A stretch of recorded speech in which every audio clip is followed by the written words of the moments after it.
So guys, I'm just going through some of my gear and getting ready to leave for a long distance bike trip this summer.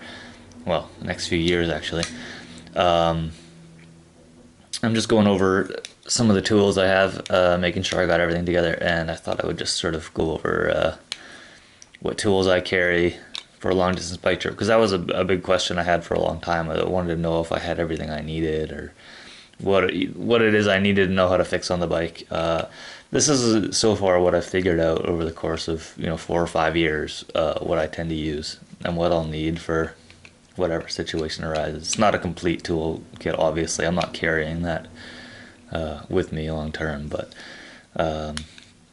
what I do have, first off, multi tool. This is a Leatherman. I think it says it's the Blast. Multi-tool. Pliers very handy. It's got Phillips screwdriver, flat blade screwdriver, and a few other things. I don't really use the knife and that. I mean, they'll come in handy from time to time. Little scissors are kind of nice once in a while. Most importantly, the pliers. That's that. That's my only multi-tool. I used to carry. You can see this. I have this here. This is this was a Filzer multi-tool. It was good. I had it for a lot of years. It's got all the Allen keys, hex wrench set, and then the Phillips and the flat blade. I don't know. I found anytime I needed to use like the screwdrivers and everything, it's flimsy. Like nothing. It was a pain in the ass a little bit. You can see it just kind of, I don't know, not a huge fan. Like if I want to use a hex wrench or Allen key, I'll use fucking Allen key. Like I find to get more leverage. It's just easier to use this. It's not spinning around in circles on the tool. And then like with this thing, the screwdrivers I have in here, they lock into place. And that's way easier to use to me than this thing ever was. Like, I don't know. It's kind of depends. So I'm getting rid of this. I'm not going to carry this anymore. And so yeah, I'll just have an actual Allen key set and this multi-tool.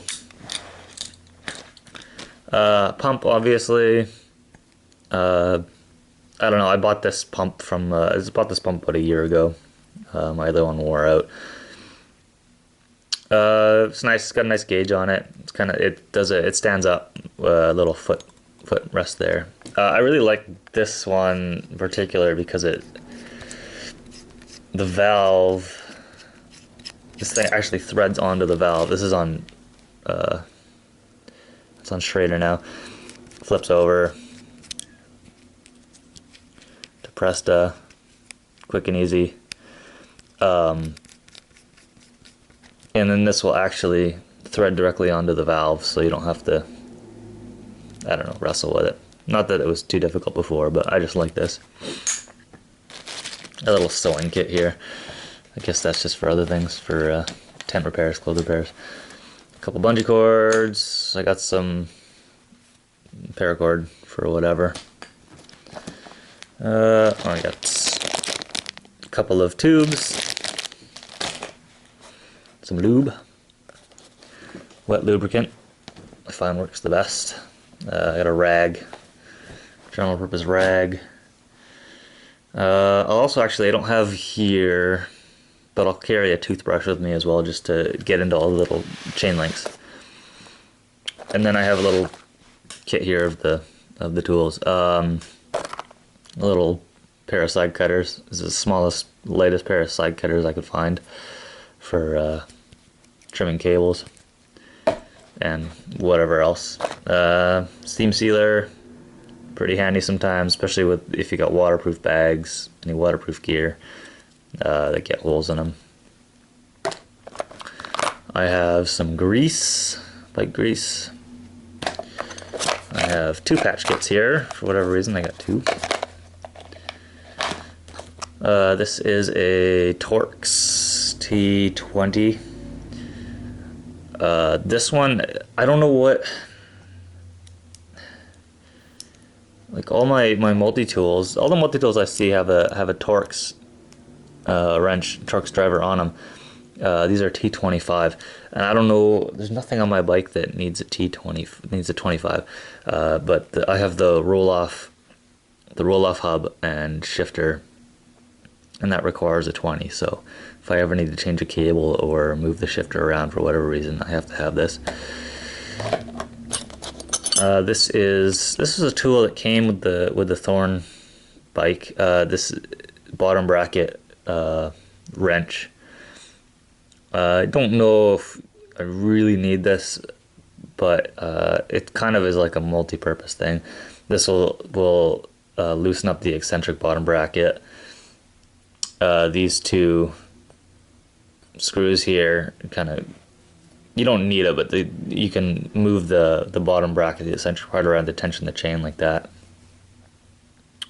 It's got a little hex thing here to move the nut on the hub, if that makes any sense, to switch gears when the gearbox isn't attached. I think that's what it's for. That's all I could figure out, but I never used it. I'm assuming I could use it as a pedal wrench as well. It's pretty thin. It seems about the right size if I could find a way to get leverage on it. I don't know. I haven't needed it for that yet. I will try it, I guess, somewhere down the road if I have to remove the pedals. I have 2 tire levers, gotta be metal ones. I've broken too many plastic ones. I've been way too frustrated with plastic tire levers, so I got these metal ones years ago. And that's all I'm going to use now. You got to be careful. I didn't know, like, when I got these years ago the first time, and I started getting flats. I never realized, but I used to have this method of removing the tire where I'd do the first one, I'd hook that to the spoke, I'd take the second tire lever and get underneath the tire and run it around the rim like that, to loosen, to take the tire off. I don't do that anymore. I didn't realize, I guess it's the tire levers. I'm assuming from the rim I was getting metal shavings off the rim from running it like that. And it took me a couple of weeks of great frustration before I realized I would get these tiny metal shavings that would sit on the inside of my tire. And so every time I get a flat, I'd find it, I'd patch it, and then I would have another slow leak every time for about 2 weeks. And just constant flats. I was getting 4 or 5 flats a day, and I couldn't for the life of me. I had to look real close, and I could just see all these little metal, these tiny metal shavings kind of floating around on the inside and stuck to the inside of the tire from using the metal levers.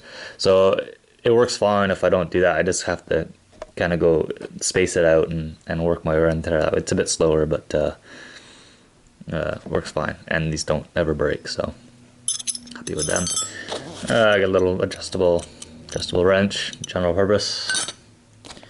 This guy is a little chain removal tool and a spoke wrench. This is actually part of this multi-tool. Holding onto this, it's not, not a great chain tool by any means, but it'll get the job done. That's all that matters in a pinch. Spoke wrench works fine. Here I have some tie wraps for whatever. I have some spare brake pads. These are the Swiss top brake pads. I don't know. I guess they're semi-common. I don't know how easy. Like, they have to be these specific ones because I have the carbide CSS rims on the bike, so I have to use these pads. They wear down super slowly, but I just figured I would carry a spare set in case, if or whenever I need to replace them. They might be hard to find. Roll-off oil change kit. I don't know. You're supposed to change the oil on the hub every 5,000 kilometers, and that's fine. It's fairly easy maintenance. I don't know how easy it's going to be to find this stuff, when I'm down Central South America. So I'm here now. I bought two of these. I replaced the oil. I'm gonna carry this one until the next time I need it. So the next 5,000K. I don't know. I guess I'll have to stock up on some of the stuff. You can either buy big jugs of this oil and the cleaner, or you can buy these little kits that are more expensive. But I'm obviously not going to carry the jugs of it, so I might have to stock up on a few of these. I don't know. I have to talk to other people. If anyone else has to deal with this, going around the world with a roll off, where do you find this stuff in the middle of nowhere? I don't know. I'll figure it out. I just got some spoke nipples. I carry spare spokes with me. I didn't leave with spare spokes, but I came across Canada. I broke 5 spokes along the way. I wasn't supposed to break any. They told me my wheels would be bomb-proof. Unfortunately, they had built my wheels with defective spokes. And so they were constantly breaking, which I wasn't expecting. But I was able to find a bike shop and get some spare spokes. They mailed a whole set of new spokes to a friend of mine in Ottawa. So when I finally got there, I found the best bike mechanic I could in town to rebuild my wheel. So I don't imagine I'll ever break another spoke. But I have the spare spokes. I know if I get rid of them now, much as I probably won't need them, if I toss them now, I'm probably gonna break a spoke. So I'll just hold on to these for the tiny weight that it actually is. That's all I have here. I guess I'm gonna carry some spare gear cables as well for the roll-off. I don't know for sure, but the guy at the bike shop, I'd taken everything apart on the roll-off shifter to replace the grip on it. The guy was saying that the gear cables were sort of a proprietary, or they were like a specific type of gear cable that he had never seen before and didn't carry. So I ordered some spares of those because I don't know, again, if I ever break a cable, how easy it's going to be to find them. So I'm going to carry a couple spare cables. Brake cables I don't bother with. If I break a brake cable, I can just limp to the next town with one brake. That's fine. And I'm gonna roll of electrical tape. I don't have that here either, but I'll carry that as well. Pretty good for general use. That's all I can think of now. I don't know if there's anyone out there that's actually gonna watch this, but if you do, and there's anything you carry that you think I'm missing, that I should have. I can't imagine. I don't know. There are a few things. Oh, there is a bottom bracket removal tool that I have, because I have a special bottom bracket. I don't have that here right now. It's a titanium bottom bracket. So if I ever have to remove that, I have that tool. I'm not going to carry like a crank arm, a crank removal thing. That's pretty universal. I can find that wherever if I have to. But to get the actual bottom bracket, I have a special tool. On that, yeah, I say if there's anything that you say for sure I'm missing, just let me know if you carry something different. I don't know if anyone actually is going to watch this, but anyway, that's what I carry on a long distance bike trip.